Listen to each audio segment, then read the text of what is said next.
Whenever.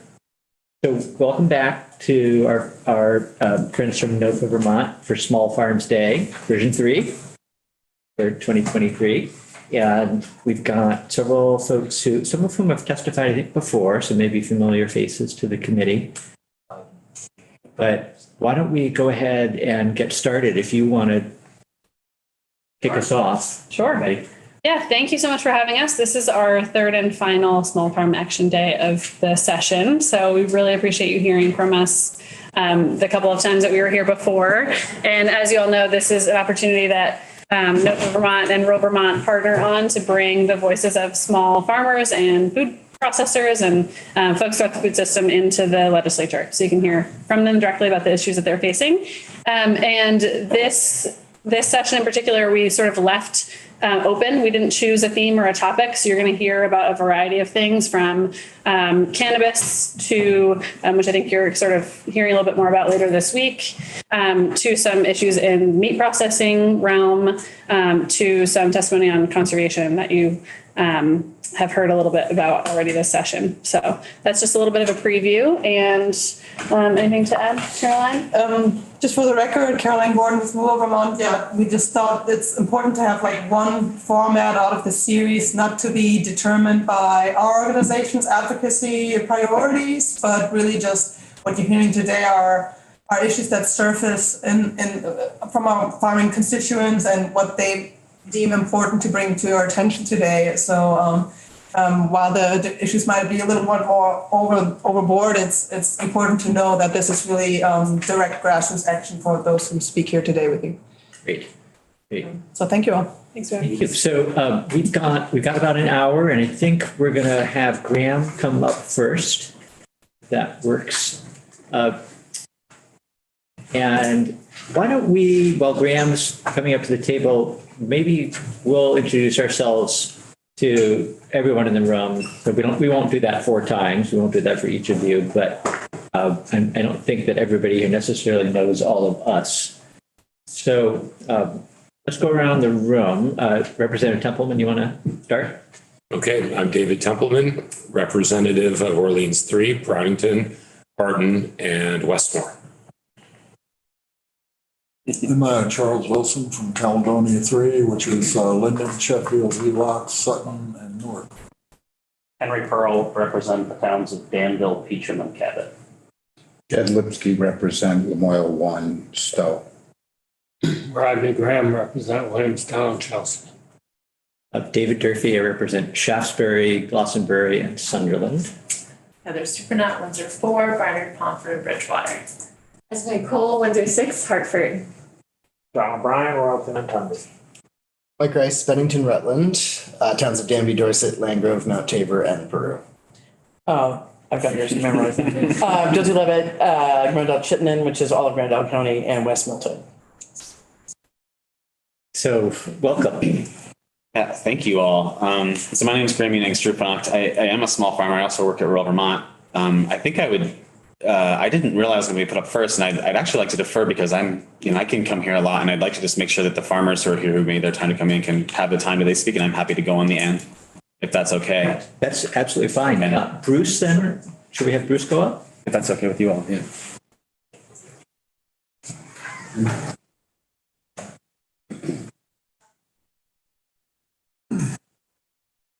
Morning. Good afternoon, rather. Good afternoon. My name is Bruce Hennessy. I'm from Maple Wind Farm in Richmond, Vermont. And 25th season of farming right now. We're a diversified pasture-based livestock farm with pasture-raised poultry that would be for eggs, meat, and turkeys as well, and 100% grass-fed beef and pasture-raised pork as well. We also have a very small USDA meat processing plant. We do mostly poultry, but a little bit of pork processing in there.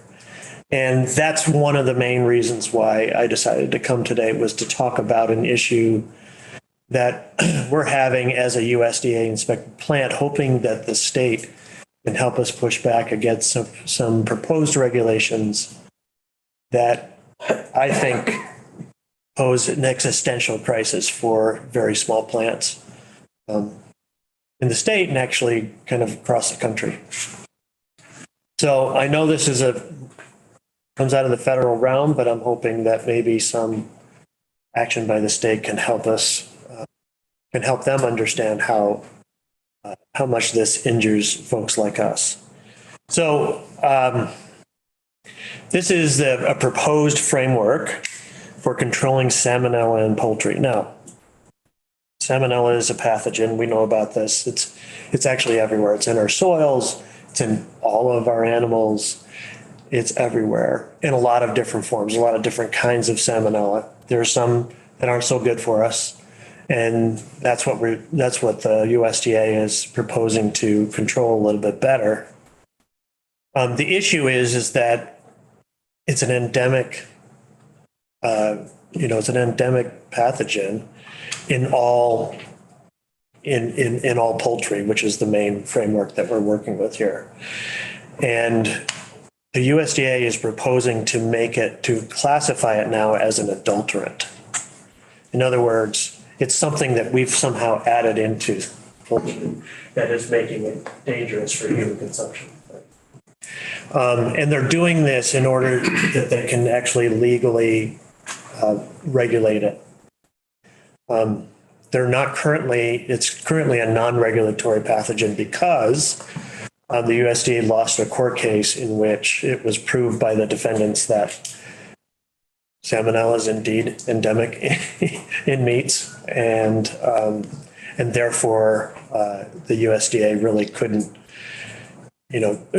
regulate it in the way that they wanted to. So they're proposing three different components. The first is that they require all incoming, and for us, this pertains mostly to poultry, all incoming flocks before they come into our plant to be tested for salmonella.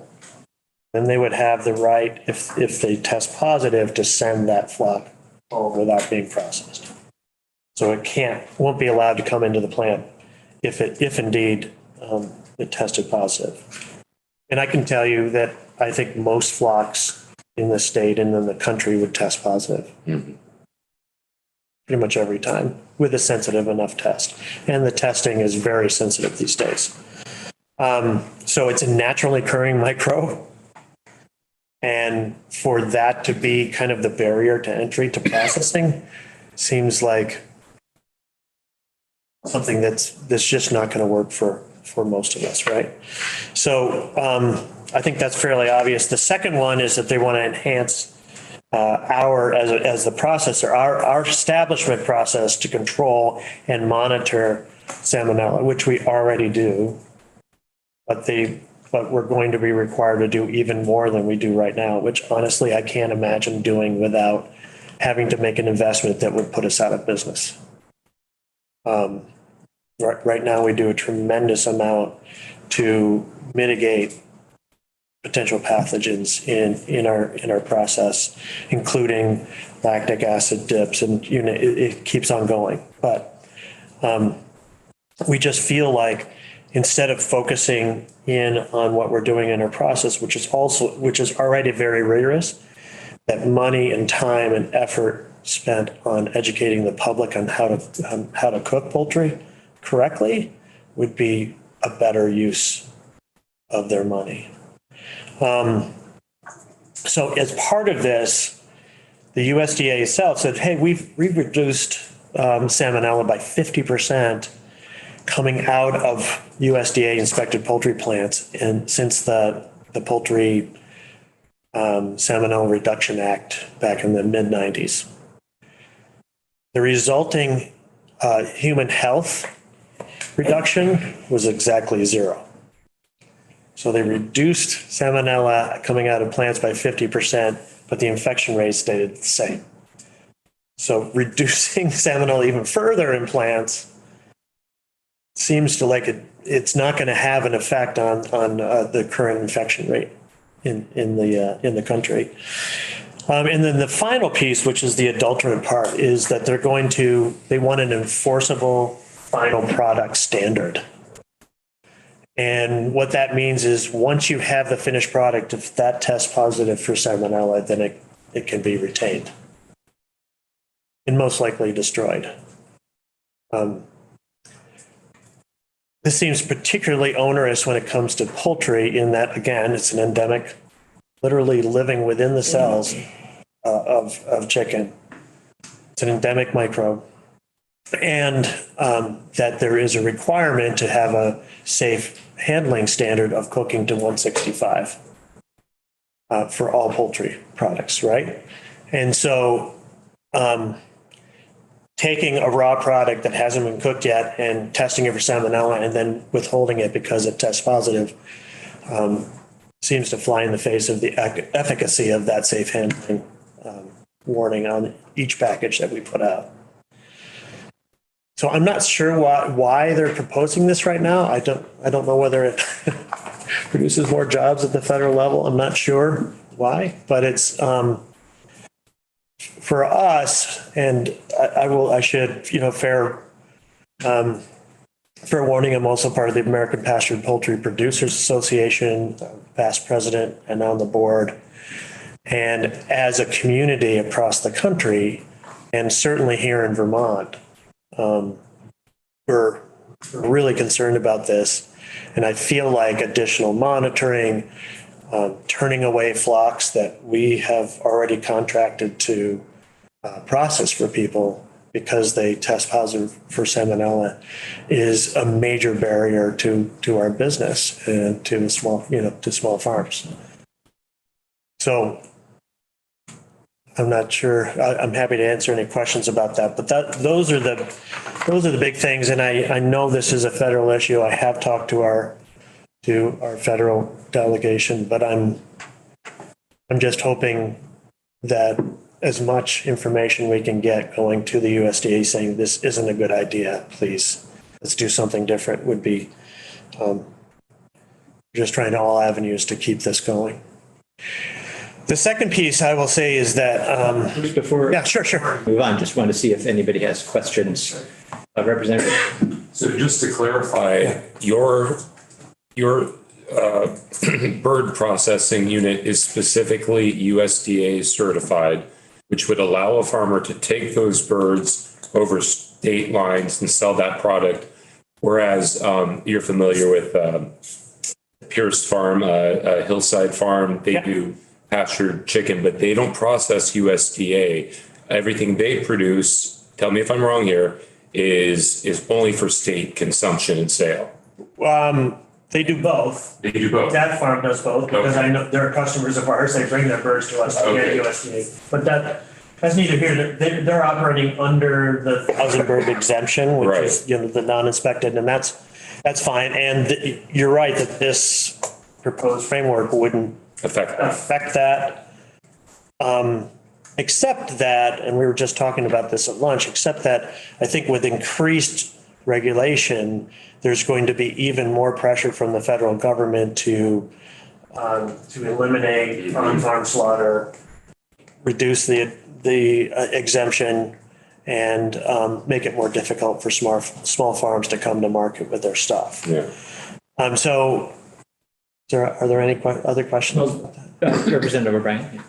Can you just explain when there is the salmonella, attack, where is that coming from? It's from handling raw chicken, eating raw chicken, essentially not. Yeah, mishandling, breaking the cold chain. So so one of our critical control points is time and temperature, right? So as soon as we have a certain amount of time to get it down below 45 degrees, at which point salmonella and most other microbes don't grow at all, right? So it's always there.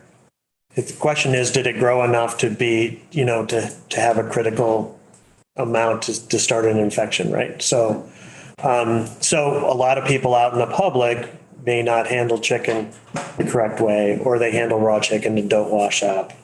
Those kinds of things. That's where the infections come from.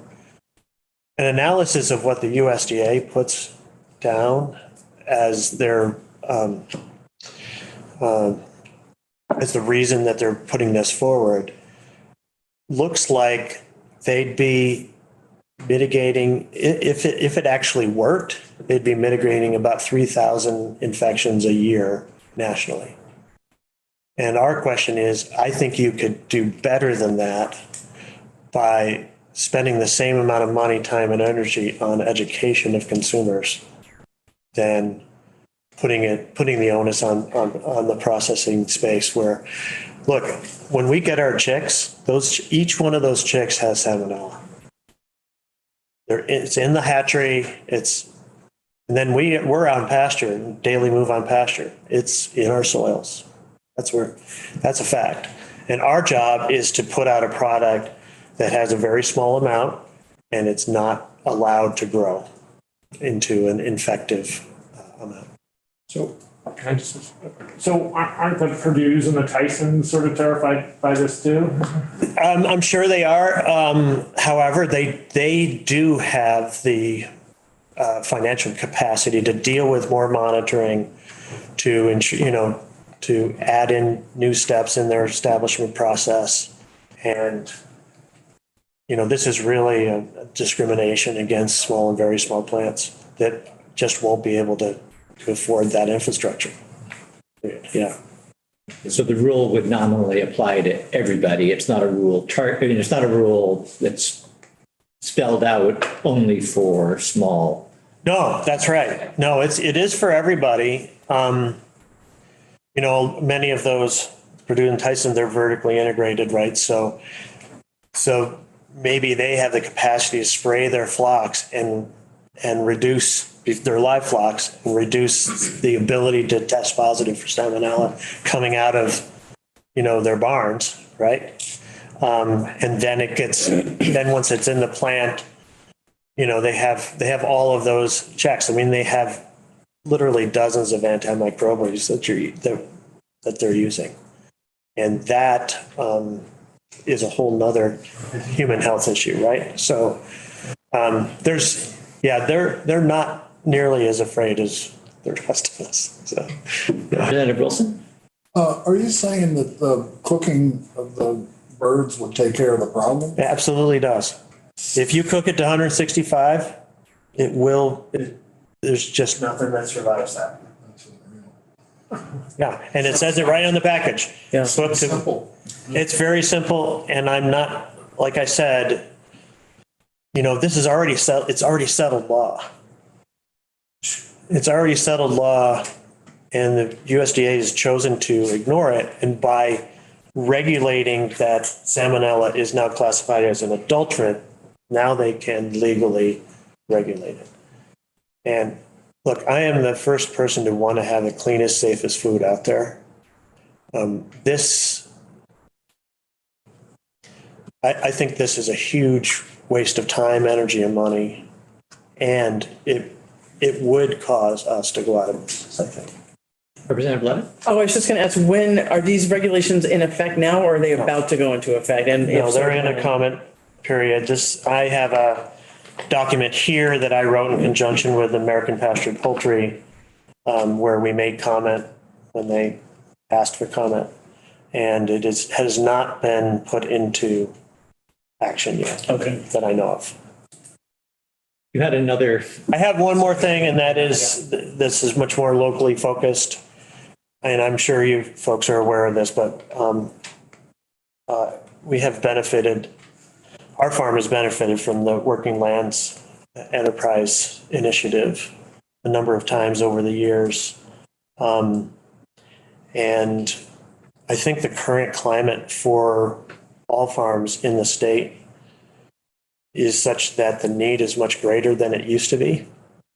We just got rejected for a grant specifically for processing, where there's $1 million to be given out and $7.5 million in requests. And I just want to put that message out there. And this is for adding value, processing, getting things into a state where they can actually be sold at a profit. And,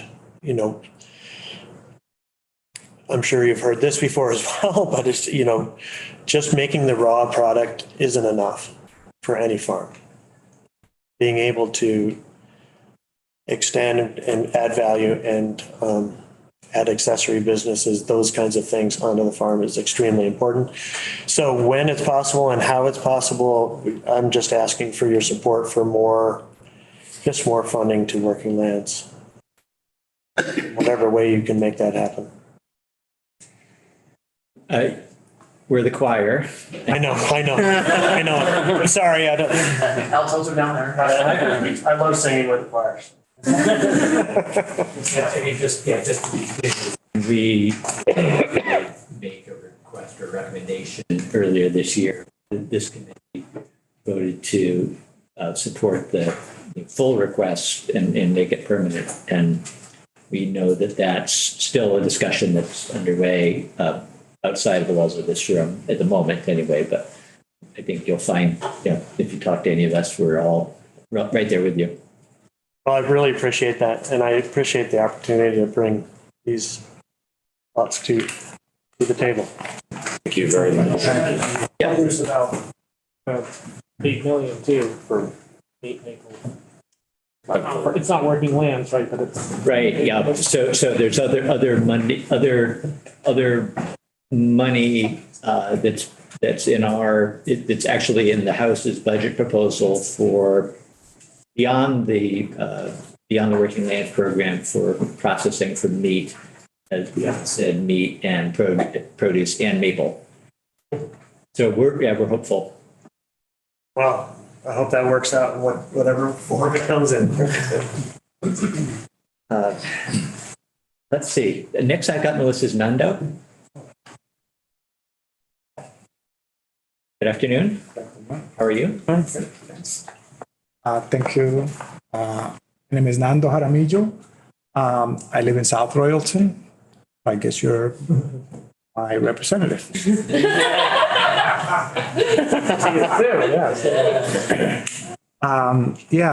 So I have a small business. It's called Moon and Stars. We grow corn. We make arepas. We make empanadas. And I just wanted to share a little bit about our, process through this whole business venture. And I just think that there should be, our business has like a little trailer that we use to like connect to the community. We're a not-for-profit model. And we also have a kitchen. And we distribute our arepas and empanadas throughout co-ops and stuff. And, but we're paying for 3 licenses, one for the cart, which is more used for like the community oriented activities and events that we do. And we also pay another license for the kitchen as a caterer. And we also pay another license as a food processor. And in all of these, we make like different types of empanadas, but we cannot sell meat empanadas. Mm-hmm. So, and for me that, we could sell them directly. Like if I make them and I take them in the cart and I could sell them, that's fine. But if I want to sell them and at the co-ops, I'm not able to. And I feel like that's kind of like not fair. Why is that? Because I don't know, you tell me. But you can sell other kinds of. Yeah, we sell like the veggie ones, but the original cultural food, the empanada is made out of meat. And I source it from like the best farmers there. Like all my ingredients and all my toppings and everything is from, I'm supporting all these farmers around our region. And so how, if we're sourcing like this good beef, we're supporting like these farmers and we're not able to sell our empanadas, that doesn't make any sense. Like people, they ask me all day, like, why can't you sell the beef empanadas at the co-op?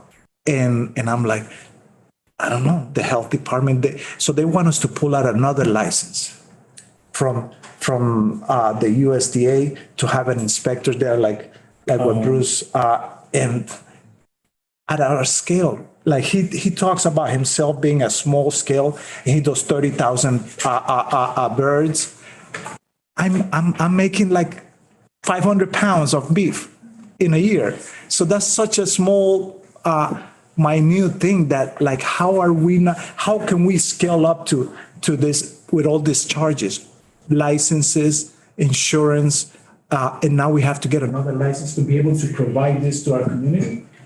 So how do, I need help. Can you, I didn't want to cut you off, but just to help us better understand this situation you're facing, is it a state requirement that we could? Yeah, the health department doesn't allow me to sell. Yeah, they don't allow me to sell the empanadas at the co-ops.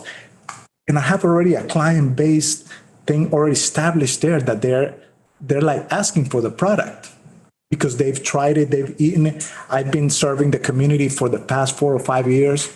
And so I feel like stranded there. Like, how are we able to grow and expand if we're restricted with all this licensing and all these restrictions, Representative O'Brien. So you could sell this potentially if you had a USDA license? Yeah, eventually, yeah. And how much is the whole license process? No, it's can you explain to?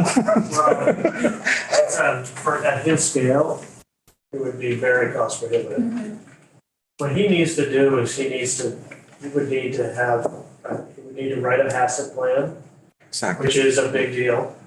And then he would need to, it's so interesting because he's sourcing the meat that he's getting is already inspected by the USDA. Mm. And what they would need to do is see if his process would in some way adulterate and make it a problem. Again, solved by a cooking staff would be fine. But for him to just move 500 pounds from an already USDA inspected product into his empanadas, he's got to prove that he followed the cold chain, kept it all cold, or cooked it at some point, killed everything, and then got it cold again, those kinds of things. And that's a big, that's a big deal. It doesn't cost anything to have the inspector there. What it costs is actually having the facility that meets inspection standards and developing the process that can be monitored by the inspector to make sure it's a safe product. So everybody's selling meat at retail or to go like. So no, interestingly enough, in his cart, when he's taking that product that he bought and putting it into a product, cooking it, and getting it direct to the consumer, that's called retail exempt, and he can do that all day long. But what they're not allowing him to do is sell it wholesale to the co-op, and then they resell it. Same thing with the restaurant. You couldn't sell it, can't sell it anywhere that's going to resell it. But and oh, sorry to cut you off. Well, no, it's just you can. This is how restaurants and grocery stores, co-ops, whatever. This is how they get away without doing the inspection because they are the retail exempt. So we want to scale up to like a retail sale, and we're not able to do that because of this restriction. And our size and scale is really hard to come up with all these plans and all this. First, I started with the card, then I scaled up to. So how do we make this work? Bruce, I'm going to suggest that you might be able to answer more questions. Would you mind coming up to the table again? I mean, you can stay there. You can sit. Sorry about that. That's all right. I see Representative Lipsky has a hand up, but I just wanted to clarify too, if either of you can for us, the HACCP plan requirement, is a federal requirement or is that strictly state? It would be for the state as well.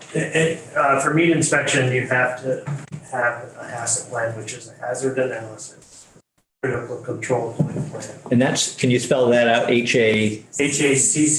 Yeah, and it stands for hazard analysis. Hazard analysis critical control plan. Okay. Yes. And that is basically what you're doing is you're identifying the critical control points and you're controlling them. And that sets what you have to monitor. In other words, to make sure that you followed your process.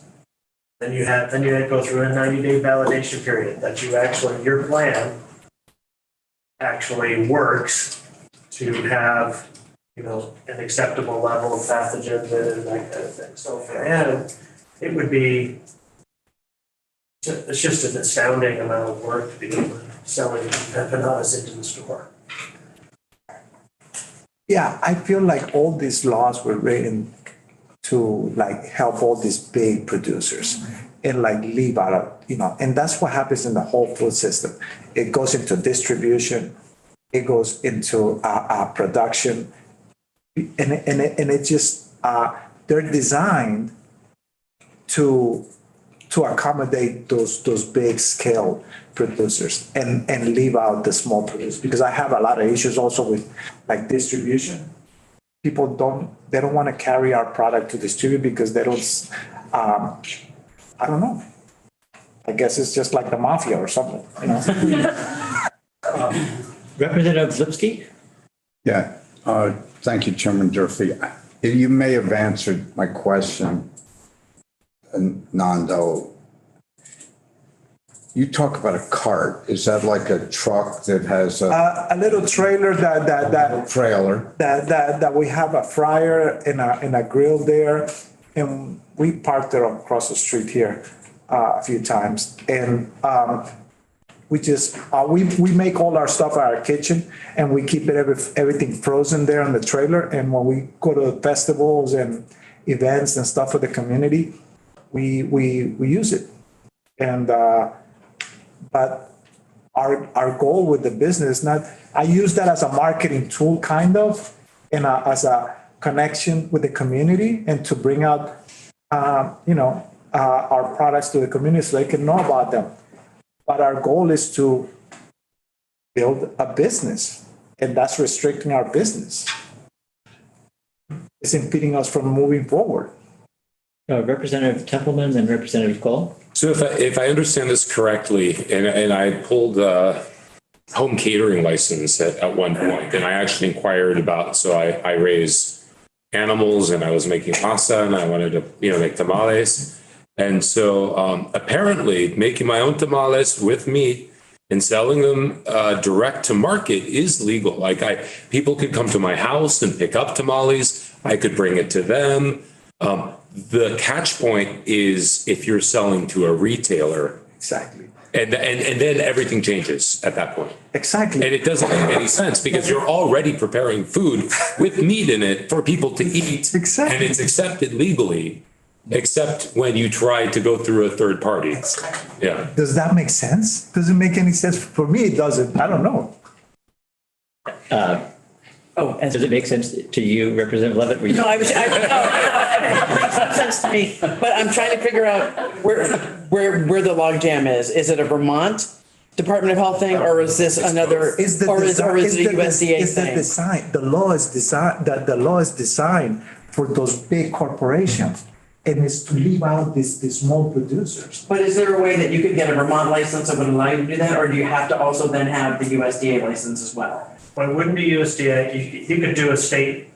If you guys change the law, yeah. But it would be a fourth license, is what he's saying. Right. It's just yet another barrier. You'd still have to have a HACCP plan. You would still have to have a facility that meets, the state has an equal to clause about, they have to be equal to the USDA, so it's essentially a USDA. Okay. Right, so you'd have to meet everything that I have to meet in my plant. It's doing 20,000. Actually, this year, 35,000 chickens through their plant. Everything that all the hoops that I had to jump through, he has to jump through for himself. Now, I know it's less equipment and stuff like that, but it's What's the still- cost of that per license? Do you know? I don't, the price of the license is not the situation, what comes along with having that license. You know, It actually doesn't cost anything. Yeah. What costs is the facility. Right. The HACCP plan, the monitoring, we spend over $10,000 a year just on testing, microbiological testing, to prove that our process works. I'm not saying that that's what Nando would be spending. He'd be spending less, but on a scale, that would be as much as he's processing his own products. It's just, it does seem really like it's not scale appropriate. Representative Cole? Nando, I just wanted to get on the record too that you have the best empanadas here. I'm very far to come find you. I'm disappointed when you're not at the market. So we will definitely look into this and see what we can do on the state level to help you. He did earlier say, well, not everybody's gonna drive to South Carlton for that. No, I'm really We might have a rush hour going to Southwood. Representative O'Brien? So, being uncreative, if I took, say, Misty Knoll chicken sausage, or even like Vermont pepperoni, put it in a redhead bun, wrapped it in saran wrap, I couldn't sell that. Right? Right. You couldn't sell it wholesale to Vermont Pepperoni. Right. Right. You would not be allowed to do that. You wouldn't even be able to sell it without a catering license. That's true. Yeah. That's true. Yeah, we have all those licenses, plus the one that he doesn't have, which is. Yeah. And your 3 licenses are all Department of Health, or are they? Yeah, and we're a nonprofit. How will we be paying for it? I feel like my goal with the non-profit model was to get some kind of help from the state. All right, we're gonna try to pay people better. So we start paying people at $20 an hour. And so my thought was okay, so if we become a nonprofit, we might be able to get some help from the state and help us subsidize those costs. That was my thought. The state could help us create a system that really brings all this quality of life back to farmers and to the people in the food industry. And so I don't see any help.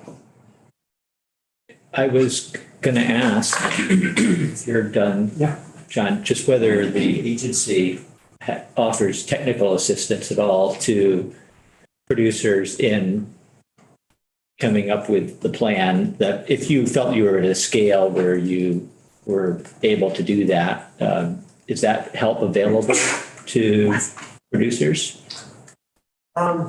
Anybody know? I'm not personally aware of. You'd have to take a HACCP course and get certified. Yeah. That's somewhere between, depending on, what that year offers, somewhere between $750 and $1,000. Then you have to write the plan. You could pay somebody to write it, which is what a lot of plants do, which is really expensive. Or you can write it yourself. That's that's more of his time and effort to go into it. And I'm sure there's somebody through Bill Cavanaugh. So.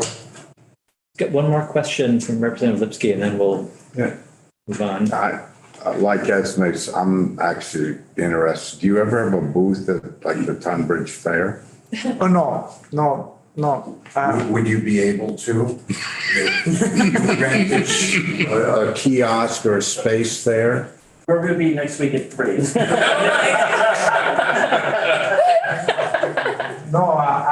Would be able to do that. You would be able to do that. Yeah, I would be able to sell. And I go to I get invited to a bunch of fairs, and I try to please all these communities that want to have and try our food and stuff.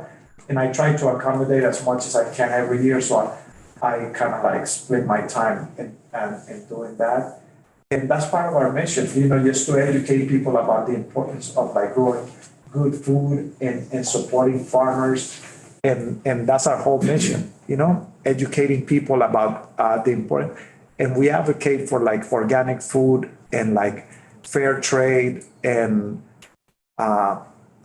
technologically advanced distribution systems. Serendipitously, when I first started this project, my vision was to like create like all these food hubs along the railroad corridor and use the railroad system to move this food into like densified areas. And serendipitously, I ended up with a building right next to a railroad station and a food hub there. And so that's what we're trying to build. And part of the process is that's what it is. And under, you want to sell wholesale into the co-op, so you can. And that's, expand, yes. I feel like the market in Vermont is so small. And my vision was to I feel like Vermont is like the most environmentally conscious state in the country. And so I grew up in Queens and New York, and that's the most diversified place on earth. So the idea of creating like this sister city relationship and bring some of that diversity back into the state and labor. And that's kind of our mission. We have a building where we're creating like a co-housing space where we kind of subsidize living situation for people that work with us to better their quality of life. So we do a lot of social programming, we do dance, we do music, we do parties, and we connect with the community through our food. One more question. It's more a thought. There are places where you can rent out a space. I'm thinking it's not Rhino Foods, it's something like that. And you can rent out their kitchen and they have all the licenses, and then you can mass produce your product there, freeze it, and then sell it. That might be something you want to look into. I know there's one in South Burlington. It doesn't sound like it fits your model though. Our food hub at some point, with the cost that he's talking about and all these things, will scale up to be able to do that. You understand? But as a small, tiny speckle in the food system, it's hard to scale up. And that's our problem. Like, how do we scale up when we have all these restrictions? And how do we accommodate a growing business into this whole, because I feel like, you talk about being small and he's doing 30,000. I'm just making 500 empanadas a day, So that's, I don't know, it just doesn't fit into my mind, this whole licensing and process that I have to go through.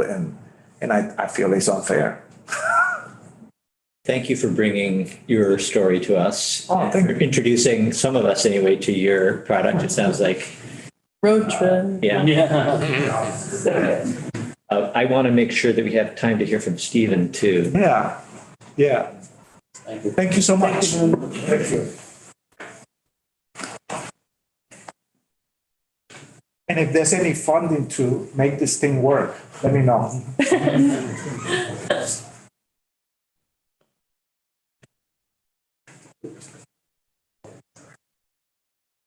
Thank you, share screen or? Yeah, you should have permission. Yes, thank you. We have a couple of files on our committee page too.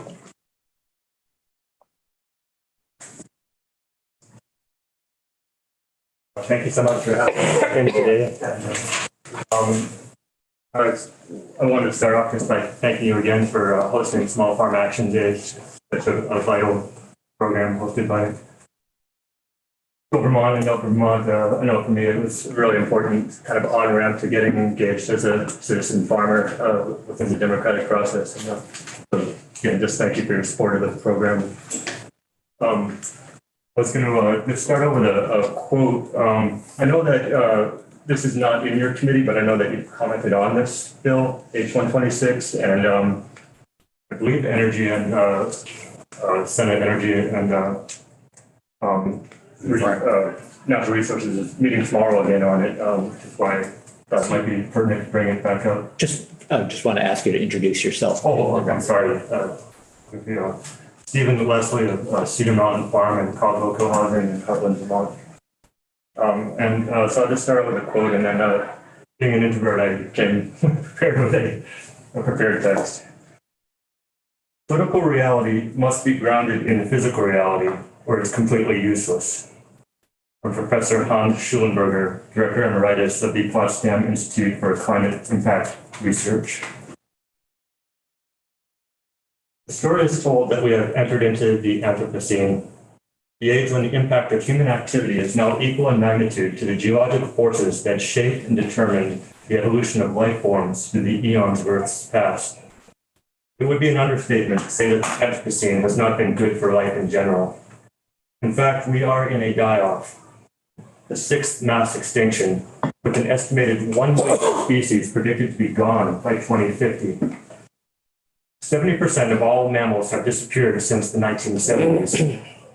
Humans and their domesticated animals now make up 90% of all terrestrial biomass. Songbirds have declined by 40% in our region. We are said to be in an insect Armageddon, with regions such as Germany's Black Forest reporting drops in population as high as 75%. It is tempting to think that our brave little state is so small that any efforts we make to mitigate climate change and ecological collapse are too small to be meaningful. But on a living planet in which all life cycles are interconnected, is there really any place on Earth that is ecologically insignificant? I think our little microcosm of Cedar Mountain Farm at Caldwell Co-housing in Hartman is a neat experiment in forward-thinking land management. Not at all perfect, but a good working model. Our 275-acre land base is in an agricultural conservation easement with the Upper Valley Land Trust. The agreement includes recreational access in the form of hiking and cross-country ski trails and hosting a section of the vast trail network. Both farm and forest are enrolled in UVA and the NRCS Conservation Stewardship Program. We milk 20 cows and make aged raw milk cheese. We have 60 acres in pasture, hay, and cropland, where we are introducing elements of agroecology and agroforestry into every aspect of the farm with intensive management grazing, micro-wetland protection, a pond installation, riparian buffer, silvopasture, pollinator hedgerow, coppiced windbreak, no-till vegetable production, and alley cropping. Within our 200 acres of community-managed forest, we practice ecological forest management. We have a 25-acre bird-friendly sugar bush, a shiitake mushroom CSA, about 30% of the woods deemed ecologically sensitive for passive management, very steep, and the rest of the forest is managed for invasive removal, soft and hard mast release, identifying legacy trees, establishing regeneration gaps, snags and down trees, diversity of stems and canopy, and we harvest about 10 cords of firewood annually as part of our UVA management plan. This is an example of a productive working landscape that is guided by a conservation ethic focused on restoration of landscape function and creation of biodiverse habitats. Vermont's woodlands are part of a much vaster system in the Northeast comprising 26 million acres of hardwood and boreal forests. This northern forest system is already helping to address climate change through carbon sequestration and an array of other ecosystem services, and is a crucial reservoir of biodiversity. But all this will be lost if these forests are developed or unsustainably managed. Currently, 75% of our Vermont forest is in family ownership. We need to understand that all those privately owned forests are part of this greater system. Vermont already has 26% of its land protected under a variety of conservation agreements. 15% of our land is public, with almost 10% under state or federal control. We can meet the 30 by 30 goal by simply halting logging on all the public land within the boundaries of state and national forests. H 126 is only asking for 10% conserved as wilderness, with all the other remaining working forests and farms managed with best conservation practices. This doesn't have to entail a not in my backyard syndrome. 96% of all timber harvested commercially in the state is already from private lands.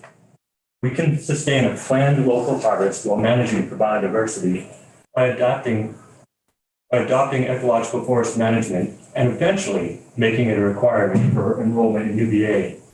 We could also offer landowners a second tier of enrollment by creating additional tax abatement to enrollees who opt for permanent conservation, thereby providing an annual benefit in addition to a one-time payment for the sale of development rights.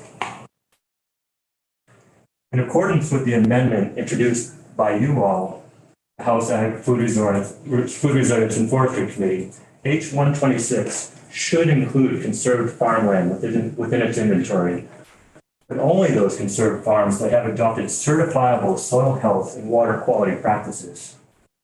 The mandate embedded in H 126 to create an inventory of conservation resources and produce a roadmap to the 50 by 50 goal could be greatly facilitated by the development of a statewide land use plan. Climate scientists the world over have declared that a transition to regenerative management and habitat restoration must begin now in order to stave off the worst effects of irreversible climate change. Here in Vermont, the conservation of forest and farmland proposed by H 126 may be our best chance to ensure the continuance of a vibrant rural economy and to pass on a livable planet to the next generation. Thank you. Thank you. It's order. I just went to check if I could pull up the testimony you were reading from, and I think the file didn't get loaded. Laura, if you can just double check that. I will have that. Questions? Representative Lipsky. Stephen, one specific question. When I think it was under the Biden administration, they launched the America the Beautiful 30 by 30, 50 by 50 initiative. That legislation included ranch land, grazing, part of the grasslands biome as a critical part of our ecosystem to support carbon sequestration. In House Bill 126, they seem to have or cut and pasted that portion of the ecosystem out and only focused on forests. Why? Well, so I'm just curious why they chose what you're advocating for. I understand, but it didn't seem to be. Yeah, I'm sure I'm not the best one to answer that question, but it seems like the initial focus was on the high ecological value of old forests, and that we have many forests in the state now just moving back into that 80 to 120 year window where sequestration and biodiversity really are at their greatest within a forest system, and that you've kind of reached a recovery point of an old forest soil biome and a kind of a diversity that comes in through the natural succession that occurs in an old forest like that.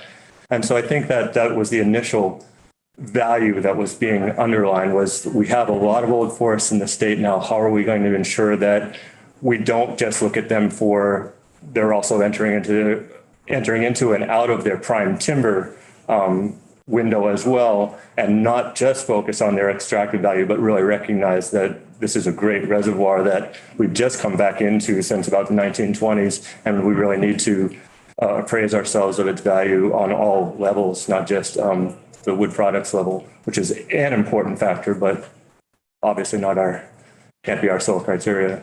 Well, a brief follow-up is that in almost every forest cutting plan or management plan for these, 80% of the Vermont forests that are privately owned.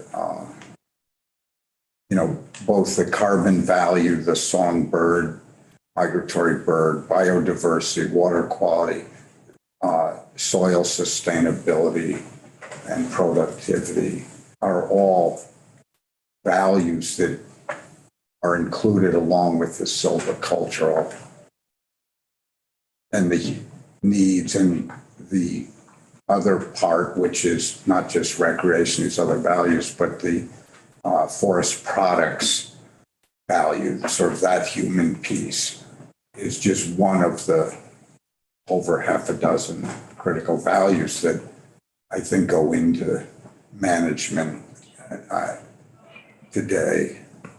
As far as I just need to allow that it's not just let's extract high value. There are many other biologic diversity decisions that seem to go into management on private land. Yeah, I certainly agree with you, Representative Lipsky. And I think that, though, to a certain extent, that we might still be a little bit 20th century in our management plans. I think some of the plans the Forest Service, for instance, has looking forward to the Telephone Gap, which is an 11,000 acre Green Mountain National Forest area slated for logging over the next 10-year period. It's 11,000 acres near Camel's Hump. Certainly regeneration and biodiverse habitat are included within that plan, but it still uses clear cutting and shelter wood cuts as regeneration. And I'm not as, from what I'm understanding, is convinced that that really is the forward-thinking kind of management we need in terms of how we can depend on forests to be able to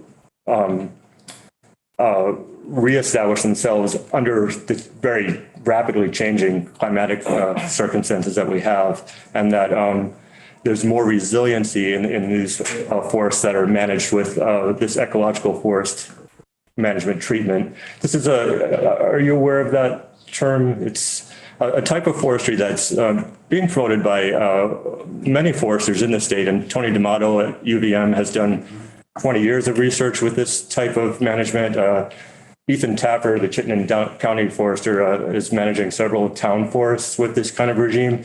And you do have some degree of lower percentage of saleable timber extraction, but you get these added benefits of old forest characteristics, more diverse habitat. So I'm just like on the same page with you in terms of wanting to promote a locavore forest movement, but I think that we also need to be just as in our agriculture, we're moving more towards this regenerative model over a sustainable model, recognizing that sustaining what we have isn't enough. We need to be like regenerating habitat and forest. I understand that completely. And just a final point of fact, you cannot confuse the 48,000 acre Camel's Hump State Forest, where 3,700 acres are under management, with the Green Mountain National Forest, where the Telephone Gap, yes, that's a different forest. Mm-hmm. The state plan is under 4,000 acres. Understood. Yeah. Thank you. Great. Thinking before we wrap up, if we want to ask Graham, he'd like to come back to I'd be happy to provide a quick, that could be short too. Okay, thank you so much. Thank you. Thank you. Yeah. City Council.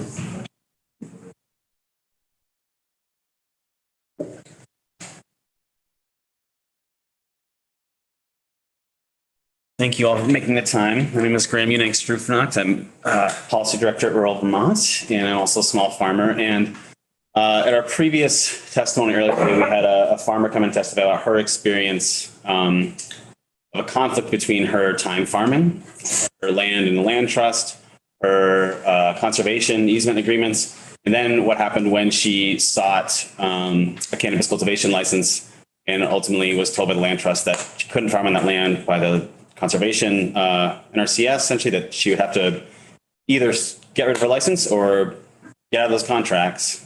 And they ultimately sold their farm. She sort of told this really great story. Happy to have her come again, but she couldn't come to this afternoon. So I'm here to sort of speak a little bit to this issue of cannabis and bring her story and light here. And her main request is similar to, I think, what our coalition, the Cannabis Equity Coalition, is partially requesting. And that is from an agricultural perspective, that the state do what it can to treat cannabis, outdoor cannabis production, in the same manner as agriculture, without saying that it is treating it as agriculture, as would bring us into conflict with the USDA. And right now in Senate Agriculture, there is an amendment to the bill being drafted in committee by Legislative Counsel O'Grady that would do just that. And we had a conversation about it this morning. And I believe Legislative Counsel O'Grady will be coming in here later this week, probably to chat with you all about this and just get your thoughts on it. But I just wanted to come in and say that we support that language. It would include Act 250. It would also ideally include right to what's currently known as the right to farm or protection from nuisance. And in the case of cannabis, this makes a lot of sense because of smell. Just to bring up one very simple example, we have farmers in Charlotte who have been hemp growers. They are also now regulated cannabis growers. How is someone smelling cannabis outside the property going to differentiate between what is hemp and what is, the other regulated cannabis, which theoretically wouldn't be allowed to leave the site of their property to smell from that plant? And so, for example, the town at this point has said, well, you have to keep the smell on your property. So this bill would essentially, basically say towns can't treat outdoor cultivation in this way. It has to be treated as agriculture. And we are encouraging it also to go up the state line. So Act 250 would be included, like I said, nuisance right to farm. So that's language that's being drafted in Senate Ag. Rural Vermont supports that. Vermont Cannabis Equity Coalition, which is the Racial Justice Alliance, NOFA, Vermont Growers Association, Vermont Patients Alliance all support that provision. The two other things I want to chat with you about or open your eyes to a little. One thing that came up recently is that because the USDA, the hemp program is now being run through the USDA, it was formerly administered by the state. We have a number of hemp growers who are also licensed cannabis cultivators who are being told by the USDA that they can no longer be hemp producers because it's a federal program. So these conflicts are bubbling up, and they keep bubbling up the more Vermont gets along this path. We have been meeting with some of our federal delegation members just to bring these issues up. So we've met with some of Senator Sanders' staffers. We've tried to meet with Senator Welch's staffers. We haven't been successful yet. They're open to it. It's just schedules. And we brought some farmers into the room to sort of share their experiences and explain to them the importance of what they could do at the federal level to hopefully, even in the Farm Bill process or some other ways, write something to law such that in states in which recreational cannabis has been legalized and regulated, that those states could recognize it as outdoor production as agriculture, and the federal government would not stand in the way of federal money going towards land easements or going towards conservation practices being impediments to people participating in industry. So just to give you an example, currently there's tons of federal money going into roads and bridges, federal building inspections. Cannabis is being used traveling along those roads and bridges. Cannabis establishments, which are openly selling to the public, like retailers, have to meet federal building code inspections. That's still all being allowed by the federal government, more or less, to not coming down and prosecuting. But they're, for some reason, in this case, with the agricultural lending and the federal funding related to that, it's becoming a problem. So we also see it as a little bit of disproportionate impact on a community which is already relatively economically marginalized. Another piece of the current bill, H270, which will potentially come before you if it comes back from the Senate, is a propagation license. We support the propagation license, but currently it only allows people to be able to sell to cultivators, licensed cultivators. So it doesn't allow anybody to sell to the general public. They can only sell seeds. So it allows a direct sale to the public for seeds, but it says immature plants, you can only sell to licensed cultivators. I've heard from a number of farmers who call me who aren't even currently in the cannabis industry saying, hey, I have people coming up to me wanting to sell starts. I sell starts. I'm a vegetable producer. And they said, how can I do this? I said, you can't. Unless you want to buy a full-on retail license, because they're currently the only people who can sell plants. You can't do this. And this current propagation license, which is under consideration, only $500, it'd theoretically be financially accessible, still wouldn't give them that allowance. It would only allow them to sell to licensed cultivators. So I think other than the seeds, so what our ask would be in that licensure would just be to include that not only can you sell seeds, but you can sell immature plants. And And I believe that's it. There are a couple other bills, S-127, which Senator Vyhovsky worked on, and she has testified in Senate Economic Development that she would like to see some aspects of those bills taken out, specifically the social equity work. I could speak to that today, but I really recognize your time is limited, and I'm mostly speaking to agriculture-related things. We will absolutely be speaking to the social equity stuff because for all the reasons you all know. One piece she did mention lifting out of S-127, which I think is relevant to your committee, is this event license. And it would be it's in the bill, it's in S-127 already, just be lifting it, but it would essentially allow for someone to apply for a special event license where essentially if you were a cultivator, you would have the Cannabis Control Board would spell out security, allowances, et cetera, whole rules under which this license could exist, but it would allow you the opportunity to, at least in a very small step forward, have a direct relationship with the consuming public as opposed to always being in this position of being a wholesaler or a price taker as opposed to a price maker.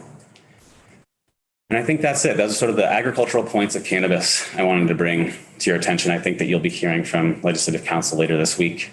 And just let you know that, Rural Vermont, NOFA Vermont, Vermont Growers Association, Racial Justice Alliance, Green Mountain Patients Alliance, we are all resources available to you. We'd be happy to come in and speak more. We'd be happy to bring in farmers to speak more to you about how they're being impacted and how they see this as an opportunity. Great. Thank you for that.